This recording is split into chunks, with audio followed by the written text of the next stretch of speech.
আজ নিয়ে এলাম রবীন্দ্রনাথের কিছু মূল্যবান বাণী, যা আপনার জীবন বদলাতে সাহায্য করবে। মানুষের জীবনে সবথেকে বেশি যে জিনিসটি প্রয়োজন সেটা কি জানো? সেটা হলো ধৈর্য। খুব ভালো সময়ে ধৈর্য প্রয়োজন, খুব খারাপ সময়ে ধৈর্য প্রয়োজন, আর ধৈর্য হারালেই সর্বনাশ। অধিকার চেয়ে পাওয়া যায় না, কর্মের দ্বারা অধিকার সৃষ্টি করতে হয়। তীরে দাঁড়িয়ে বা জলের দিকে তাকিয়ে তুমি কখনোই সমুদ্র অতিক্রম করতে পারবে না। যার যোগ্যতা যত কম, তার অহংকার ঠিক ততটাই বেশি। কাউকে উদ্দেশ্য দেওয়া সহজ, কিন্তু উপায় বলা বড্ড কঠিন। সুখী হওয়া খুব সহজ, কিন্তু সহজ হওয়া খুব কঠিন। আমাদের এই প্রার্থনা করা উচিত না যে বিপদ যেন আমাদের উপরে না আসে, বরং আমাদের এই প্রার্থনা করা উচিত যে আমরা সকল বিপদ যেন নির্ভয়ে মোকাবিলা করতে পারি। দূরত্ব বেড়ে গেলে দূরত্ব কমানো যায়, কিন্তু গুরুত্ব বেড়ে গেলে গুরুত্ব ফিরিয়ে আনা যায় না। যদি তুমি সমস্ত ভুলের দরজা বন্ধ করে দাও, তাহলে সত্য বাইরে থেকে যাবে। শিক্ষিত মানুষের অভাব নেই এই পৃথিবীতে, কিন্তু শিক্ষিত বিবেকের বড্ড অভাব। বিদ্যা সহজ, শিক্ষা কঠিন। বিদ্যা আবরণে, আর শিক্ষা আচরণে। কোনো শিশুর পড়াশোনা তার জ্ঞানের মধ্যে সীমাবদ্ধ করবে না, কারণ সে অন্য কোনো সময়ে জন্মগ্রহণ করেছে।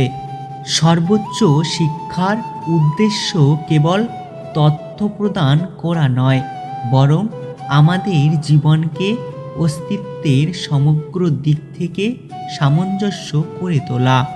ঠিক সময়ে ঠিক কাজ করতে কারো মনে পড়ে না, তারপরে বেঠিক সময়ে বেঠিক বাসনা নিয়ে অস্থির হয়ে মরে।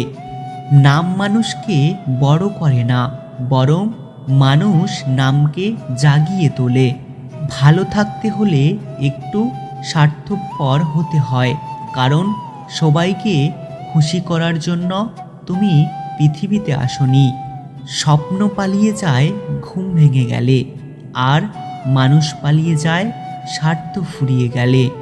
জীবনে চলার পথে অনেক মানুষের সাথে পরিচয় হয়। কেউ বাস্তবে থেকে যায়, আবার কেউ থেকে যায় স্মৃতির পাতায়। যে অন্যের ভালো করতে ব্যস্ত থাকে, তার নিজের ভালো হয়ে ওঠার সময় থাকে না। আমরা তখনই স্বাধীন হই যখন আমরা আমাদের সম্পূর্ণ মূল্য শোধ করতে পারি। অতীতকাল যত বড় কালই হোক না কেন, নিজের সম্বন্ধে বর্তমানকালের একটা স্পর্ধা থাকা উচিত। একা একা থাকা কোনো দুর্বলতা নয়, বরং একা একা থাকা খুব সাহসী কাজ, যা সবার দ্বারা সম্ভব নয়। যাদের কাছ থেকে শুধু অবহেলাই পাওয়া যায়, তাদের গুরুত্ব দেওয়া বন্ধ করো, কারণ তোমার নিজেরও একটা আত্মসম্মান আছে। নিন্দা করতে গেলে বাইরে থেকে করতে হয়, আর বিচার করতে গেলে ভিতরে প্রবেশ করতে হয়। ক্ষমা তাকেই করো যে অজান্তে ভুল করে, তাকে নয় যে জেনে বুঝে বেইমানি করে। অপরিচয় হইতে পরিচয়ের পথ অতি দীর্ঘ। গোলাপ যেমন একটি বিশেষ জাতের ফুল, বন্ধু তেমনি একটি বিশেষ জাতের মানুষ।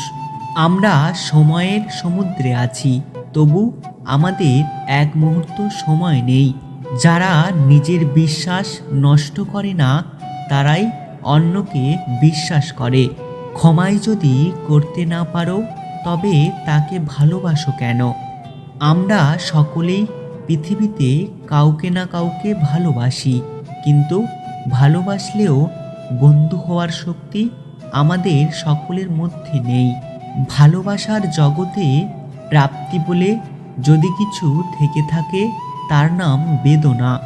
যার ভালোবাসা যত গভীর তার ভালোবাসার প্রকাশ তত কম। ভালোবাসা হচ্ছে উপলব্ধি করার বিষয় নয়, বরং প্রকাশ করার বিষয়। আনন্দ ভাগ করলে দুটো জিনিস পাওয়া যায়, একটি হচ্ছে জ্ঞান আর অপরটি হচ্ছে প্রেম। যে মানুষ প্রেম দান করতে পারে ক্ষমতা তারই, যে মানুষ প্রেম লাভ করতে পারে কেবল তার সৌভাগ্য। যদি ভিডিওটি ভালো লাগে ভিডিওটিতে একটি লাইক করবেন, কমেন্ট করে জানাবেন আপনার মতামত। যদি আপনি আমাদের ইউটিউব চ্যানেলটিকে এখনও সাবস্ক্রাইব করে না থাকেন তাহলে সাবস্ক্রাইব করে পাশে থাকা বেল আইকনটি প্রেস রাখবেন। আর হ্যাঁ, নিজের খেয়াল রাখবেন অবশ্যই, কারণ এই স্বার্থপর পৃথিবীতে কেউ আপনার খেয়াল রাখবে না। দেখা হচ্ছে পরের ভিডিওতে, তত সময় ভালো থাকবেন, সুস্থ থাকবেন। Take care.